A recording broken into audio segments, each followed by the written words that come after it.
रिंकी झा जी, राधे राधे। राधे राधे महाराज जी, आपके चरणों में कोटि कोटि प्रणाम। महाराज जी, संसार जीवन में हर मनुष्य को लगता है कि वो जो कर रहा है वो उचित है, धर्म के हिसाब से क्या सही है, ये ज्ञान मनुष्य को कैसे हो? शास्त्र तस्मात् शास्त्रम प्रमाणम ते कार्या कार्यो व्यवस्थितो। भगवान ने गीता जी में कहा है कि क्या कार्य है और क्या कार्य, इसके लिए शास्त्र ज्ञान होना अनिवार्य है। अब शास्त्रों का तो ज्ञान है नहीं तो संतों का संग करे। जो भगवत प्रेमी महात्मा जन है वो शास्त्रों की सार बात बता देते हैं। और हम आपको एक सार बात बता दें कि धर्म और अधर्म को किसी से पूछने की जरूरत नहीं। अगर गौर से आप देखो तो जब आप गलत करना चाहोगे तो आपके अंदर एक आवाज आती है कि आप गलत कर रहे हैं, वो भगवान की होती है, सबके अंदर आती है। जैसे गलत कुछ भी कर रहे हैं या करने जा रहे हैं तो आपके अंदर एक हल्की सी जलन होगी और बात है ये गलत है। अगर आप वो बात मान लो तो आपको गलती होगी ही नहीं। अज्ञान के द्वारा जितनी वृत्तियां वो सब नष्ट हो जाएं, क्योंकि वो भगवान स्वयं बोलते हैं।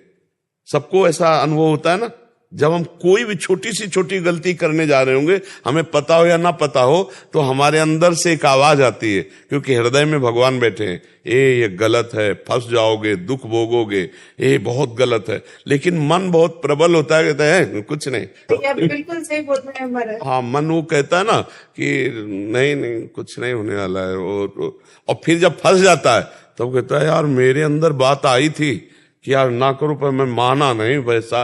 तो हमें लगता है कि शास्त्रों तक पहुंच हमारी है नहीं और सबको संत संग मिलता नहीं, तो अगर अपने हृदय के भगवान की बात माने। पर मन और भगवान की अलग अलग होती बात। भगवान की बात बहुत धीमी होती है और मन की बहुत जोर की होती है। और कहीं मन की बात को भगवान की बात मान मत लेना, नहीं तो वो और फंसा देगा। यही निर्णय करना थोड़ा कठिन होता है।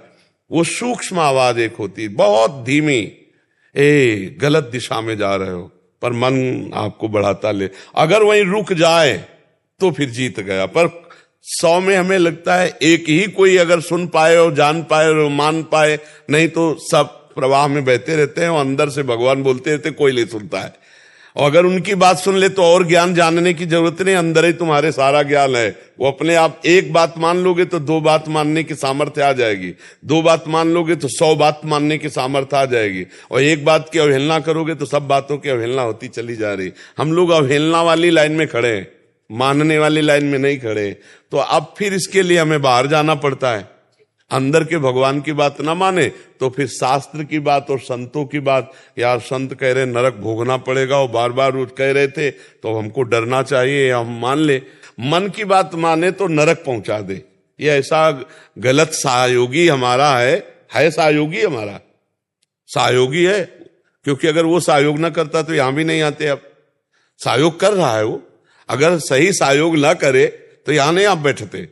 पर गलत सहयोग उसका जो है वो बहुत खतरनाक है।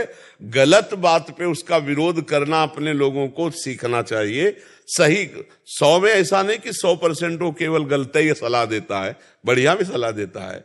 हाँ, दान पुण्य का भी कहेगा, ठाकुर जी के दर्शन पर है बहुत चतुर आदमी। वो आपको थोड़ा सा सपोर्ट दे के फिर अपना सपोर्ट चाहता है, और वो जो करवाता है तो सब लोग जान ले वो क्या करवाता है। सबका हृदय और सबका मन है कि अगर मन वाली रजिस्ट्री खुल जाए कि देखो भैया क्या क्या कमाया है, तो लगे कितना गंदा आदमी। और हम सब वो ऐसे ही है, ऊपर से ऐसे। ये तो भगवान कहते हैं भगवान ने क्या किया? अरे भगवान ने बड़ी कृपा की, बचपन से लेके अभी तक की देखो, अगर पूरा हिसाब हो जाए तो क्या हो जाए। सोचो, बचपन से अभी तक की जो हमने गलतियां की, उनमें से एक गलती का है कि पूरे जीवन जेल काटनोगे, पूरे जीवन। और भगवान ने सब छुपा दिया, सब बचा दिया। अब तो चल दे भगवान की तरफ, अब तो एहसान मानो भगवान का, मनुष्य जन्म दिया, सब व्यवस्था दी, और हम गलती पे गलती कर रहे हैं, वो कृपा पे कृपा कर रहे हैं। तो हमारी हर बात भगवान की विपरीत जा रही, उनकी अवहेलना कर रहे हैं, शास्त्र की, संत की, भगवता, फिर भी हमें सुखी रख रहे हैं। वायु मिल रही फ्री, पृथ्वी में रह रहे, आकाश जल, ये जो भगवान की व्यवस्था सब फ्री व्यवस्था है नहीं? तो हम कम से कम अपने भगवान की आज्ञा पालन करें, भगवान का नाम जप करें, तब हम मन के विपरीत चल पाएंगे। नहीं तो मन के विपरीत चलना बहुत कठिन। अगर वो ठान ले कि आज ये करना है तो करवा के माने वो बहुत जोरदार है। अगर नाम जप है तो फिर रुक जाओगे। राधा राधा राधा राधा राधा पीना है नहीं, राधा राधा मना किया। अगर हम वृंदावन के बात सुन करके कसम खा लिए नहीं राधा राधा, अब नहीं, हम मर सकते लेकिन पी नहीं सकते, राधा राधा राधा, वो शांत हो जाएगा। कई बार आपको प्रेरित करेगा फिर शांत। अगर भजन नहीं है मन फुसला के ले जाता है और फिर गिरा देता है। इसलिए मन की बात और भगवान की बात दोनों को अलग अलग समझना होगा। भगवान की बात समझ गए तो मन तुम्हारे कब्जे में, और अगर भगवान की बात को ठुकरा दिया तो मन के कब्जे में तुम। और जितनी जेलें भरी हैं ये सब मन के कब्जे वालों के भरी हैं। जो मन ने कहा करवा दिया उसी का परिणाम भोग, फिर बहुत पश्चाताप हो। कई कई ऐसे पाप बन जाते हैं कि कोई दंड दे ना दे, अपना मन ही इतना दंड देने लगता है कि लगता है शरीर छोड़ दो यार। मन के दो विभाग है, एक अच्छा एक बुरा। तो बुरे वाले मन को कंट्रोल करना है अच्छे मन से। अच्छे मन को बढ़ावा देते चले जाओ और बुरे वाले को फिर रोको। और हम लोग क्या करते हैं, अच्छे मन को दबाते चले जाते हैं और बुरे वाले मन को बढ़ावा देते चले जाते हैं, इसलिए हमारी दुर्गति हो जाती है।